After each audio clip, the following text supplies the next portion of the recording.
Hello student, welcome to Physics in Nature, the channel where you can clear all the concept related to physics। तो बच्चा हमने NCERT के first chapter की solution series start कर रखी थी और उसके अंदर हम कुछ क्वेश्चन कर चुके थे। तो आइए अब नेक्स्ट क्वेश्चन देखते हैं। तो क्वेश्चन नंबर 21। तो क्वेश्चन नंबर जो 21 दे रखा है वो कह रहा है कि एक conducting sphere of radius 10 centimetre. हमारे पास एक कंडक्टिंग स्फीयर है जिसकी रेडियस कितनी दे रखी है, 10 सेंटीमीटर दे रखी है, हैज अननोन चार्ज। और उसमें मतलब उसका जो चार्ज है वो अननोन है, चार्ज उसका पता नहीं है बच्चा। If the electric field 20 centimetre from the centre of sphere is 1.5 multiply 10 raise to power 3 newton per coulomb. ये कहना चाह रहा है कि 20 सेंटीमीटर दूर, किससे दूर, जो स्फीयर दे रखा है उसके सेंटर से 20 सेंटीमीटर दूर जो इलेक्ट्रिक फील्ड दे रखा है वो कितना दे रखा है, 1.5 multiply 10 raise to power 3 newton per coulomb and point radially inward. जो इलेक्ट्रिक फील्ड की जो डायरेक्शन दे रखी है वो इनवर्ड दे रखी है, रेडियली इनवर्ड दे रखी है। What is the net charge on the sphere, हमें स्फीयर पर नेट चार्ज निकालना है। ठीक है, तो देखिए बच्चा यहां पर जो स्फीयर की रेडियस दे रखी है वो कितनी दे रखी है, रेडियस ऑफ स्फीयर, स्फीयर की रेडियस दे रखी है 10 सेंटीमीटर। और देखिए ये सपोज कर लिया वो स्फीयर है। देखिए मैंने पहले ही बताया कि मेरी जो ड्राइंग है वो थोड़ी खराब है बच्चा।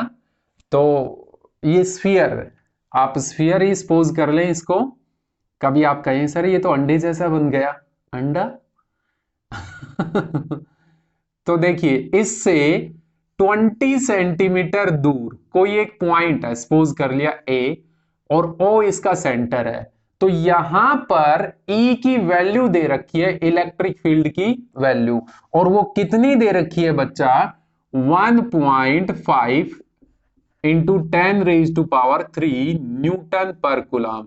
और रेडियली इनवर्ड है, इलेक्ट्रिक फील्ड रेडियली इनवर्ड है, मतलब इस पे जो चार्ज होगा वो कैसा होगा, नेगेटिव होगा।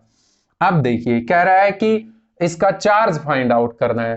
तो बाय गाज लॉ, हमने गाज के अंदर, लॉ के अंदर इसकी एप्लीकेशन की थी, गाज लॉ। गाज लॉ के रिगार्डिंग यहां पर एक कंडक्टिंग स्फीयर के बाहर किसी पॉइंट पर इलेक्ट्रिक फील्ड निकालते हैं तो उसका फॉर्मूला होता है E किसके is equal to 1/4 pi epsilon naught Q upon centre से वहां तक की डिस्टेंस का क्या, स्क्वायर। यहां बच्चा ये रेडियस नहीं है, सेंटर से उस पॉइंट तक की जो डिस्टेंस है उसका क्या, स्क्वायर। ठीक है, जहां पे इलेक्ट्रिक फील्ड निकालना है। तो अब देखिए यहां पर इसको हम के भी लिख सकते हैं, 1/4 पाई एप्सिलॉन नॉट को के भी लिख सकते हैं। ठीक है, तो अब देखिए यहां पर E किसके इज इक्वल टू हो जाएगा, तो के की वैल्यू रख देते हैं, इसकी वैल्यू कितनी हो जाएगी, 9 मल्टीप्लाई 10 रेज टू पावर 9। और Q की वैल्यू तो हमें निकालनी है, और R मतलब सेंटर से उस पॉइंट तक की डिस्टेंस, और जो कि कितनी दे रखी है, 20 सेंटीमीटर। तो इसको मीटर में कन्वर्ट करेंगे तो 20 मल्टीप्लाई 10 रेज टू पावर -2 है। तो उसका जब स्केयर करेंगे तो 20 मल्टीप्लाई 10 रेज टू पावर -2 और मल्टीप्लाई 10 रेज टू पावर -2। तो बच्चा मैं ऐसा इसलिए लिख रहा हूं ताकि आप इजी तरीके से इसको समझ पाए, कि एक एक स्टेप समझ पाए।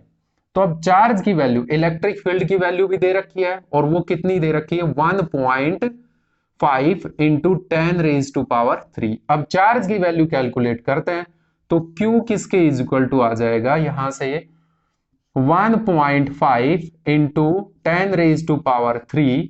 अब देखिए 20 में एक पावर क्या है, प्लस की है, भी 2 मल्टीप्लाई 10 लिख सकते हैं ना इसको। आप सभी को पता है बच्चा, ये तो आप स्मार्ट हैं, ये तो आप सभी को पता है।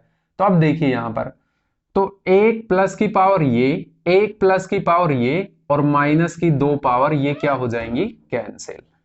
तो क्या आ जाएगा, इस तरफ लेके आएंगे तो 4 और इंटू 10⁻⁻², और ये क्या आ जाएगा, नीचे आ जाएगा भाई, इस साइड लेके जाएंगे तो नीचे आ जाएगा, नहीं 9 मल्टीप्लाई 10⁻⁹। तो अब हम इसको क्या करते हैं, सोल्व करते हैं, ये पॉइंट भी हटा लेते हैं, नीचे आ जाएगा 10 आ जाएगा नीचे, 3 से कैंसिल कर दिया, ये 3 हो गया और ये कितना हो गया 5। तो अब नीचे तो टोटल पावर 9 यहां है, 1 यहां है, 10 हो गई, नीचे प्लस की पावर कितनी है 10 है, और ऊपर जो पावर है जब ये नीचे वाली ऊपर जाएंगी तो माइनस की बन जाएंगी, तो ऊपर ऑलरेडी माइनस की 2 पावर तो है ही, और नीचे से जब ये प्लस की 10 पावर ऊपर जाएगी तो माइनस की हो जाएगी, तो टोटल पावर माइनस की कितनी हो गई, माइनस का 12 ये पावर हो गई, और प्लस की कितनी है 3 है, तो माइनस की पावर बच जाएंगी कितनी 9, और क्या बच जाएगा मैं यहां पर लिख देता हूं, तो Q की वैल्यू क्या आ जाएगी, Q की वैल्यू आ जाएगी हमारे पास 5 और 4, 5 मल्टीप्लाई क्या 4 और डिवाइडेड बाय 3 और इंटू 10⁻⁻⁹ गुलाम। अब 20 को 3 से डिवाइड करेंगे तो क्या आएगा 6.6666 चलता रहेगा, तो आप 67 लिख सकते हैं यहां पर, और इंटू क्या आएगा 10⁻⁻⁹ गुलाम, तो ये हो गया 6.67 नैनो गुलाम। तो इस पर कितना चार्ज होगा, इतना। मैग्नीट्यूड तो ये है, और इसका साइन कैसा होगा बच्चा, नेगेटिव, ठीक है, मतलब ये चार्ज कैसे साइन में होगा, नेगेटिव में होगा। क्या बात आपको समझ में आई बच्चा अच्छे तरीके से, ठीक है। आई होप आपको ये क्वेश्चन समझ में आया होगा। तो नेक्स्ट क्वेश्चन देखेंगे किसी अगले वीडियो के अंदर।